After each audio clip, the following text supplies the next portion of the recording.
Assalamualaikum warahmatullahi wabarakatuh. Hari ini kita akan belajar pronoun dan possessive adjective gitu ya. Kalau beberapa minggu yang lalu kita sudah belajar bab 1 ya, yang di dalamnya ada greeting, ada leave taking, dan sedikit ada introduction ya. Di sini sekarang kita akan belajar tentang pronoun dan possessive adjective yang nantinya juga nanti akan kita bahas sedikit tentang descriptive text gitu ya. Oke, kita mulai. Possessive adjective gitu ya. Jadi gini nak, kalau kemarin kita sudah tahu subjek ya, subjek pronoun yang dinamakan subjek pronoun itu kata ganti orang. Contohnya I yang artinya saya, you yang artinya kamu, he yang artinya dia laki-laki, she dia perempuan, it artinya itu untuk benda ya, entah hewan, entah barang bisa. Setelah itu we, kami atau kita, you, kamu, they, mereka. Di sini ada pengulangan untuk you ya, mohon maaf. Oke, kalau subjek ini yang namanya juga subjek itu pelaku, di mana pelaku itu selalu berada di depan. Ya, kalau di bahasa Indonesia kita biasanya kenal dengan subjek, predikat, objek gitu ya. Sama di bahasa Inggris juga ada yang namanya subjek, verb, objek gitu ya. Verb itu kata kerja maksudnya ya. Oke, di sini kita fokus ke pembahasan tentang subjek ya nak ya. Subjek pronoun itu I, you, he, she, it, we, they itu merupakan subjek pronoun yang letaknya mereka selalu akan berada di depan gitu ya. Contoh I have a shirt. Saya have mempunyai atau memiliki sebuah kaos. Itu ya. You have a book. Kamu mempunyai sebuah buku. Ya. He has a pillow. Dia laki-laki mempunyai sebuah bantal. Gitu ya. She has a dog. Dia perempuan memiliki seekor anjing. Gitu ya. It has a bond. Itu ini karena di sini bendanya bone itu tulang, mungkin di sini itu merujuk kepada anjing ya. Anjing itu memiliki atau mempunyai sebuah bone. Apa bone tadi? Tulang, gitu ya. We have a bird. Kita atau kami mempunyai sebuah burung. Seekor burung gitu ya. Ini you sama ya, you have a house. Kita langsung ke they have a car. Mereka memiliki sebuah mobil gitu ya. Oke, ini untuk subjek ya. Subjek itu selalu berada di depan. Ini kan semua berada di depan kan? Oke, sekarang perbedaannya subjek pronoun dengan possessive adjective adalah kalau possessive adjective my, your, his, hers, its, our, your, and their ini mereka tidak bisa berdiri sendiri. Karena kalau misalkan diterjemahkan ke bahasa Indonesia, my itu artinya ku, your itu artinya mu, his itu artinya nya untuk laki-laki, her itu artinya nya untuk perempuan, its itu artinya nya untuk hewan atau benda ya, our itu nya untuk kita, your ini sama ya. Their itu artinya nya untuk mereka gitu ya. Dan my, your, his, her, its, our, and their ini mereka tidak bisa berdiri sendiri. Karena setelah my, setelah your, setelah his, setelah her, setelah its, setelah our, dan setelah their itu harus ada kata benda setelahnya. Gitu ya. Baru mereka akan memiliki arti yang baik. Contoh, my shirt is green. Nah, my shirt. Nah, shirt ini kata benda nak. Yang artinya kaosku berwarna hijau. Gitu ya. Your book. Bukumu baru. Gitu ya. His pillow is soft. His pillow. Bantalnya lembut. Nya ini maksudnya his ini kembali ke laki-laki ya. Nah, her dog is small. Anjingnya kecil.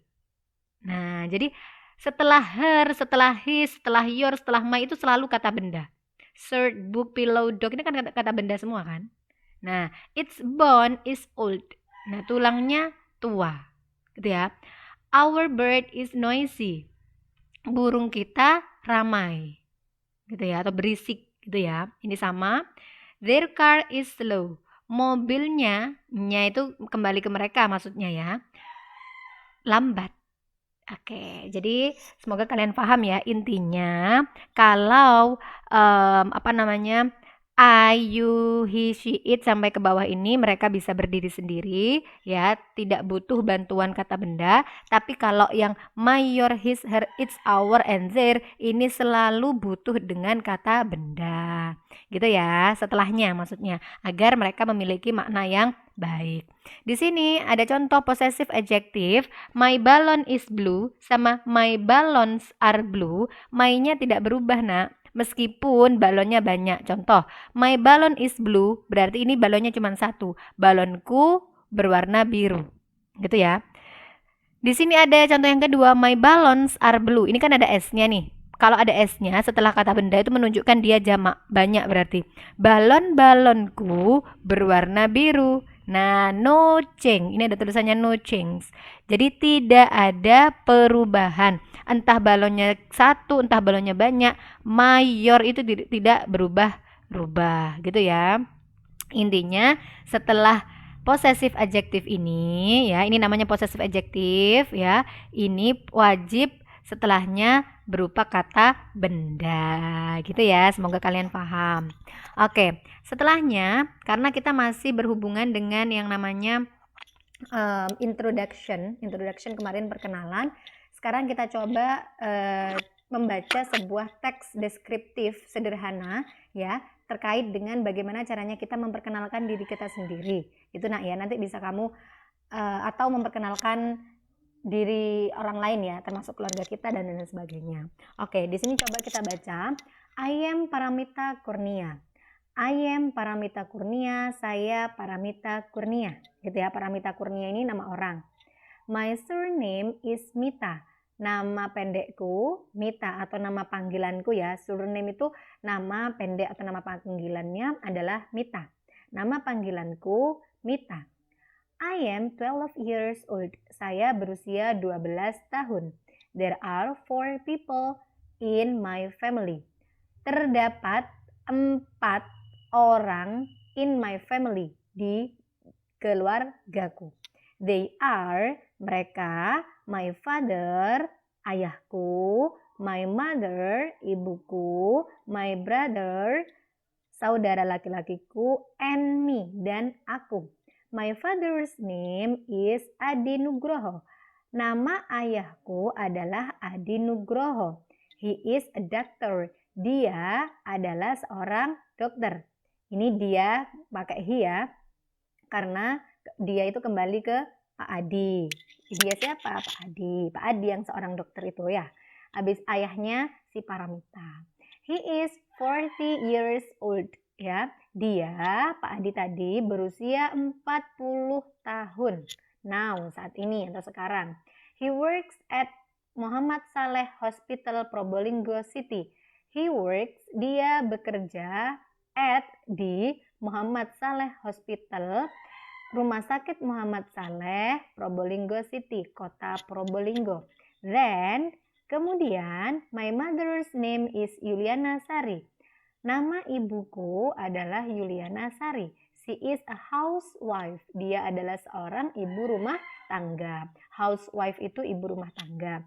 She is now 37 years old. Dia saat ini berusia 37 tahun. My brother's name is Adnan Kurniawan. Nama saudara laki-lakiku adalah Adnan Kurniawan. He is a student at Senior High School 1 Probolinggo. Dia adalah seorang student, murid di SMA 1 Probolinggo, Senior High School 1 Probolinggo gitu ya. Nah, ini contoh teks deskriptif sederhana. Jadi akan kita singgung sedikit bahwasanya kalau teks deskriptif itu merupakan sebuah teks yang fungsinya atau kegunaannya adalah untuk menjelaskan sesuatu ya, entah itu keluarga, entah itu seseorang, entah itu keadaan rumah kita, entah itu keadaan sekolah kita, seolah-olah nyata gitu ya. Jadi benar-benar deskriptif, namanya juga deskriptif, namanya describe ya, asal katanya adalah describe, yang mana artinya menjelaskan, gitu Nak ya. Mungkin ini saja yang bisa disampaikan, nantinya tugas kalian akan di-share di e-learning. Terima kasih, assalamualaikum warahmatullahi wabarakatuh.